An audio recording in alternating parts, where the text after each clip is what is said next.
stunning video, that rollover crash, the cause, tailgating. So many of us have done it. Now ABC's Lauren Lister tells us why we should probably all give it up for good. This car caught on camera careening out of control. The horrifying high-speed accident. Tonight, a graphic display of the dangers of tailgating. Watch again. The driver in the green Ford quickly reacts to avoid a mattress on the road, abruptly swerving, hitting the truck in the next lane. Then those rocks on the left flipping across this Arizona interstate. I see tailgating every day. I don't see accidents.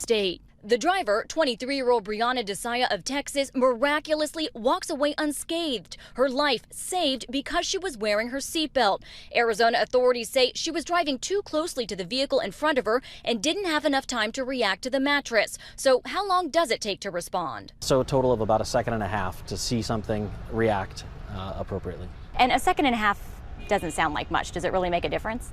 It can. When you're traveling at high speeds, that second and a half means that you may have covered 100 feet or so in that time that your brain is processing this, and that's precious distance you've lost. A rule of thumb when driving on the highway, give 3 seconds of following distance. To measure, find a fixed object like a telephone pole. When the car in front of you passes it, count 1 1,000, 2 1,000, 3 1,000. If you get to the marker before 3, you're too close. And police telling me tailgating doesn't really save you time, that road conditions and timing of traffic lights play a much greater role.